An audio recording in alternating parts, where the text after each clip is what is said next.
The new chronology framework proposes a structural reevaluation of the historical timeline based on statistical and narrative correlations.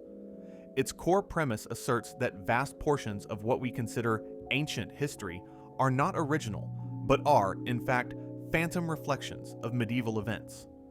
According to this model, early chronologists, either through error or deliberate design, created duplicate histories by shifting the narratives of real medieval kingdoms and figures backward in time, populating antiquity with echoes of a much more recent past. The most detailed example of a historical duplicate proposed by this theory is the parallelism between the Second and Third Roman Empires. The argument rests on the proposed correlation between these two periods, suggesting they are not distinct but are essentially the same historical era, artificially separated by a chronological shift of approximately 330 years. This supposed duplication serves as a foundational case study for how phantom histories were allegedly created. The two empires are defined within this framework as follows. The Second Roman Empire. The kingdom founded by Lucius Sulla, conventionally dated 83 to 82 BC, and ending with the reign of Emperor Caracalla, 217 AD. The Third Roman Empire. The kingdom restored by Emperor Lucius Aurelian, conventionally dated 270 AD, and ending with King Theodoric, 526 AD.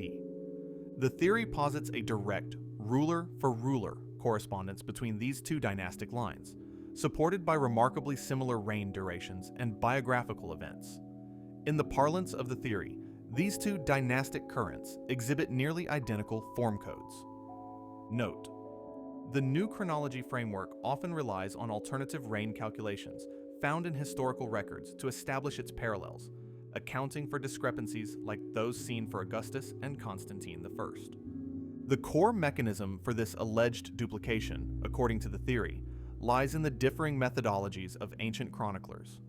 The aggregate timeline for the Second Empire is 299 years, while its supposed duplicate, the Third Empire, spans only 256 years. This 43-year discrepancy is explained by the treatment of joint rules. The analysis posits that one chronicler, when transposing a single medieval dynasty into the past, separated its co-rulers and recorded them sequentially for simplicity. Another chronicler, working from the same source, superimposed these co-rulers, recording their reigns concurrently. This methodological divergence allegedly created two phantom timelines of different lengths from a single original history, which we now know as the Second and Third Roman Empires.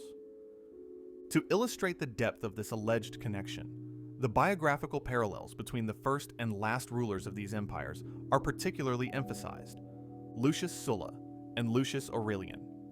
The parallelism begins with two figures who share the first name, Lucius. Furthermore, they were given nearly identical honorific titles, not applied to any other rulers in their respective empires. Sulla was named Restitutor Urbis, restorer of the city, while Aurelian was called Restitutor Orbis, restorer of the world. Both men established their empires after periods of intense civil war and anarchy. Caracalla and Theodoric the Great. The parallelism concludes with two rulers known for similar domestic policies. Both Caracalla and Theodoric enacted sweeping reforms that extended rights to wider populations within their domains. Caracalla is noted for having granted full civil rights to each and every imperial community, while Theodoric similarly made foreigners equal to Romans in rights, instituting a policy of broad religious tolerance. This concept of phantom duplicates, established through the detailed case of the Roman empires, is then applied to other, even more distant historical periods, including the foundational narratives of biblical history. Building on the Roman example, the theory presents a more radical claim: the identification of the biblical kingdom of Israel with the Western Roman Empire. This proposed parallelism involves a much larger chronological shift of approximately 1,230 years, suggesting that the ancient history of Israel is a phantom reflection of events that occurred in the early medieval period. The core identification being made is as follows. The Israelite kingdom, conventionally dated to 922 to 724 BC, is presented as a duplicate of the Third Roman Empire in the West, dated to 306 to 476 AD. This identification is supported by a series of biographical parallels between the rulers and key events of both timelines. The analysis highlights narratives that appear to be direct copies of one another, merely set in different centuries and contexts. Jeroboam I and Constantine I. Both figures are credited with dividing their respective kingdoms. Jeroboam I broke away to form the Kingdom of Israel, while Constantine I effectively divided the Roman Empire by moving the capital to a new Rome on the Bosporus. The Bible states that Israelites were divided into 12 tribes. Similarly, under Constantine I, the Roman Empire was divided into 12 dioceses. Both also established new, dominant religious movements seen as heresies by their opponents. Jeroboam's heresy became the state religion of Israel, while the reign of Constantine I saw the rise of Arianism, a major heretical movement within Christianity. Ahab and Valens. Both rulers share a reputation for impiety and cruelty in their respective historical sources. The framework identifies the biblical Arameans with the medieval Goths, a connection highlighted here as Ahab wages war against the king of Syria, while Valens fights the Goths. Their reigns are defined by major conflicts with powerful religious figures. King Ahab of Israel was in constant opposition to the great prophet Elijah, while Emperor Valens of Rome is known for his persecution of the influential Christian saint, Basil the Great. Uzziah and Romulus Augustulus. The reigns of both rulers mark the final moments of their independent kingdoms. The Israelite kingdom under King Uzziah fell under the power of the foreign Assyrian king Shalmaneser, with Uzziah becoming his vassal and prisoner. The theory explicitly identifies the biblical Assyrians with medieval Germany/Prussia. Similarly, the Western Roman Empire ended when the young emperor Romulus Augustulus was deposed by the foreign Germanic king Odoacer, effectively ending the line of purely Roman emperors. Having applied its method to entire kingdoms, the theory narrows its focus to examine how key religious figures themselves may be historical duplicates, reappearing in different eras. The new chronology extends its analysis to the central figure of the Christian faith, claiming that the life of Jesus Christ, traditionally placed in the 1st century, is also a phantom reflection. According to the theory, his biography is not unique, but is mirrored in the lives of other major historical and religious figures from much later centuries. One of the primary proposed duplicates is Saint Basil the Great, a prominent church father conventionally dated to the 4th century AD. The framework's etymological argument begins with the name Basil, which is the Greek for king, Basileus. Thus, Saint Basil the Great is presented as a direct linguistic parallel to a Saint King the Great, echoing Jesus' title, King of the Jews. The source material presents a striking alignment of their life events, suggesting one is a reflection of the other. Another alleged reflection of Jesus is Pope Gregory VII Hildebrand, a pivotal figure who initiated the celibacy edict and conceived of the Crusades, conventionally dated to the 11th century AD. This identification is supported by both biographical details and, crucially, a complex astronomical argument that claims to redate the foundational events of Christianity. Key biographical parallels identified include humble origins. The Gospels refer to Jesus as the carpenter's son. Chronicles describe Pope Gregory Hildebrand as being the son of a carpenter, a uniquely specific detail not attributed to any other pope. The name Mary. Jesus' mother was Mary. While Hildebrand's mother is unknown, he is said to have been raised in the monastery of St. Mary by his maternal uncle. Start of ministry. Jesus began his ministry when he was about 30 years of age. Hildebrand initiated his major church reforms around the age of 29 or 30. The betrayal. Jesus was betrayed by his disciple Judas. Hildebrand was betrayed by a former associate named Sentius, whose plot to capture him during Christmas Mass mirrors the events of the Gospels. The astronomical argument presented by the theory is a multi-layered claim designed to anchor the life of Christ in the medieval era. It unfolds in 3 steps. The real event. The framework posits that the true Star of Bethlehem was a supernova explosion that occurred around 1150 AD, followed by a total solar eclipse, the one associated with the crucifixion, on May 1st, 1185 AD. The erroneous medieval calculation. It is proposed that later medieval chronologists, working approximately 100 years off the mark, mistakenly identified a total solar eclipse on February 16, 1086 AD, as the crucifixion event. From this incorrect anchor date, they allegedly counted back approximately 33 years, Christ's age, to arrive at a phantom birth year of circa 1053 AD. The chronological shift. This erroneous 1053 AD date then became the basis for the 1053-year chronological shift. This shift, applied backward, is what the theory claims created the phantom 1st century AD narrative, moving the medieval reality of Hildebrand's era into distant antiquity. Just as the theory identifies duplicates for Jesus, it proposes that his famous precursor, John the Baptist, also has a clear historical echo in the medieval period. The final parallelism examined here is the identification of the biblical John the Baptist with John Crescentius, a powerful Roman political figure from the 10th century AD. The theory argues that the story of Crescentius is, in essence, another version of the gospel narrative, transposed into the context of medieval Roman politics. The argument is built on a series of narrative and linguistic parallels.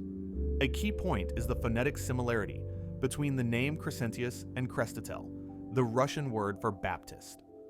Beyond the name, their life stories follow a similar trajectory. Both men were leaders of powerful religious and national movements that stood in opposition to the ruling power. John the Baptist against King Herod, and John Crescentius against the German Holy Roman Emperor, Otho III. The narratives of their downfall are presented as near identical. Both men were arrested and ultimately executed at the order of the ruler they opposed. In both traditions, the gruesome detail of the severed head becomes a central element of later legends. Furthermore, the theory emphasizes that the political activities of John Crescentius immediately precede the era of Pope Gregory Hildebrand, mirroring the biblical relationship where John the Baptist serves as the direct precursor to Jesus Christ. This parallel completes a key sequence in the theory, suggesting that the entire foundational story of Christianity, from its precursor to its central figure, is a phantom reflection of events that transpired in the 10th to 12th centuries. The new chronology framework presents a fundamental challenge, not just to the historical timeline, but to the very methodology of its construction. The arguments it presents are built upon a series of proposed chronological shifts, most notably of 330, 1053, and 1230 years, that realign history through statistical correlations. By analyzing dynastic successions, reign durations, and biographical narratives, the theory concludes that many towering figures and foundational events of antiquity are phantom duplicates of a much more recent medieval past. The ultimate challenge posed by this framework is to the assumption that our historical records are independent witnesses. It suggests, instead, that they may be variant copies of a much smaller set of original chronicles, creating the illusion of a deep and layered antiquity from the echoes of a history that is centuries younger than we believe. In part 2 of this book, which puts forth the startling argument that the life of Jesus Christ did not occur in the 1st century AD, but in the 12th century. The central argument of Fomenko's analysis is that the historical figure of Pope Gregory Hildebrand, a major religious reformer from the 11th century, is a historical replica of the 12th century Byzantine Emperor Andronicus I Komnenos, whom Fomenko identifies as the real-life prototype for Jesus Christ. The theory posits a two-step chronological error. First, the 12th century life of Andronicus, Christ, was reflected approximately 100 years earlier in the historical record, creating the phantom biography of the 11th century Pope Hildebrand. Second, this entire medieval narrative was later subjected to a much larger error. Fomenko claims that 16th and 17th century chronologists, such as Joseph Scaliger, made a massive chronological miscalculation of approximately 1053 years. This error allegedly took the entire narrative of Christ's life, which Fomenko argues originally belonged to the 12th century, and moved it backward by over a millennium, landing it in the familiar 1st century AD. To support this thesis, Fomenko builds his case on three pillars of evidence: astronomical data, biographical parallels, and geographical re-identification. For Fomenko, the fallible, often forged textual records of history are subordinate to the immutable laws of celestial mechanics. He therefore turns to astronomy as the ultimate arbiter for redating the life of Christ, using the astronomical events mentioned in the Gospels, the eclipse at the crucifixion, and the Star of Bethlehem, as his first line of evidence. Fomenko argues that the traditional dating of the crucifixion eclipse to 33 AD is astronomically flawed. He points out that the lunar eclipse proposed for that date was all but unobservable in the Middle East and had a minute phase, making it an unlikely candidate for the dramatic event described in the Gospels. Instead, he proposes two alternative astronomical solutions from the Middle Ages that he claims fit the criteria much better.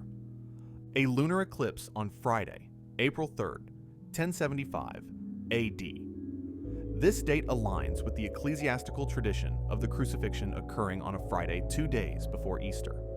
A total solar eclipse on May 1st, 1185 AD. This date corresponds with his proposed year for the death of Emperor Andronicus, Christ. Furthermore, Fomenko argues that the Gospel accounts of darkness lasting for 3 hours reflect a sophisticated medieval understanding of an eclipse. He suggests this duration describes the total time the shadow takes to travel all over the land, not the time of totality at a single location. Such an understanding, he claims, would be highly improbable for a first-century observer, but consistent with the astronomical knowledge of the 12th to 14th centuries. Fomenko hypothesizes that the Star of Bethlehem was not a planetary conjunction or comet, but a supernova explosion. His argument follows a specific causal chain. He proposes that the Star of Bethlehem was a supernova that actually occurred around 1150 AD, a date that aligns with his proposed 12th century timeline for the birth of Christ, Andronicus. He then argues that later, chronologists made an error, misstating this approximately 1150 AD event, and shifting it backward to 1054 AD, the famous supernova that created the Crab Nebula. Finally, he points out that this erroneous 1054 AD date, when the separate 1053-year chronological shift is applied, 1054 AD, 1053 years, aligns almost perfectly with the traditional AD date for the star. Fomenko presents this as a striking, albeit coincidental, confirmation of the 1053-year shift itself. Having re-anchored the biblical narrative in medieval astronomy, Fomenko turns to his second pillar of evidence: the biographical parallels between key historical figures. A cornerstone of Fomenko's methodology is the identification of statistical duplicates, or phantom reflections. He argues that long sequences of historical figures show remarkable biographical parallels once the alleged chronological shifts are accounted for. He presents two key examples to build his case for a medieval Christ: the precursor and the central figure himself. Fomenko identifies John Crescentius, a secular ruler of the 10th century Rome, as a historical duplicate of the biblical John the Baptist. The text presents a number of striking similarities between their biographies, which are juxtaposed below. The central biographical parallel in Fomenko's theory is between Pope Gregory VII Hildebrand, died 1085, and Jesus Christ, died 33 AD.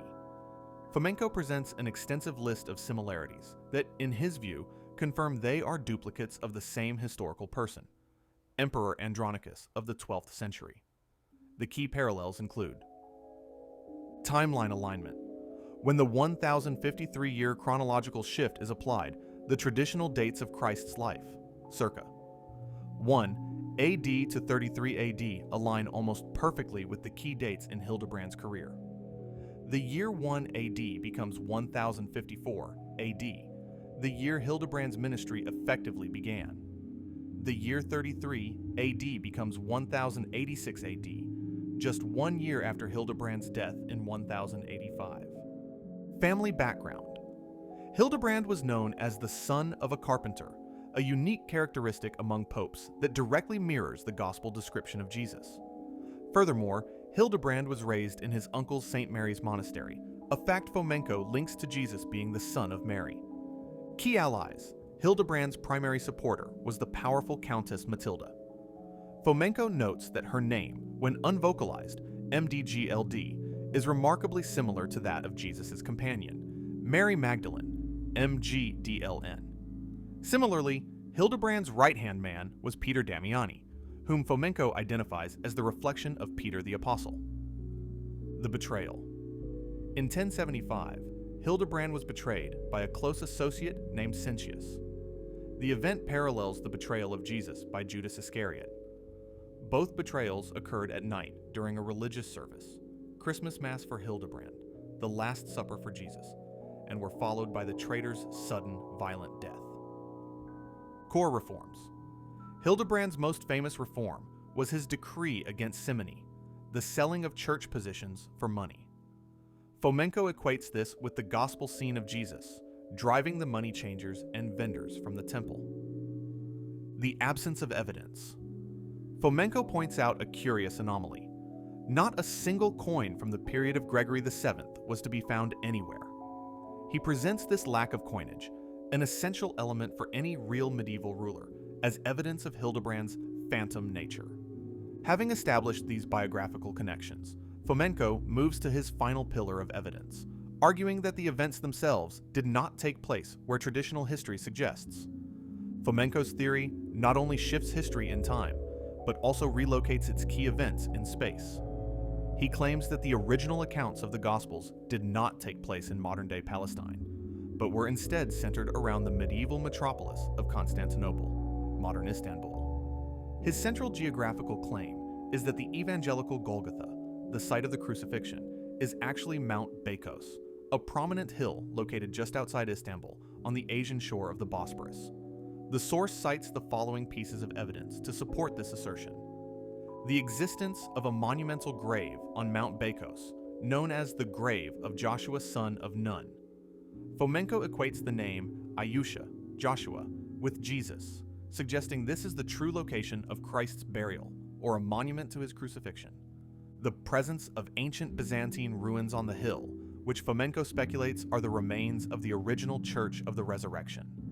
The proximity of Constantinople's famous Golden Gate, which also bears the name Isa Kapusu, or the Gate of Jesus. The depiction of Jerusalem in medieval art with features uncharacteristic of Palestine, but common in Constantinople, such as Ottoman crescents on spires and chimneys on buildings, suggesting a colder, more northern location. These geographical arguments complete the three-pronged assault on the traditional narrative of Christ's life.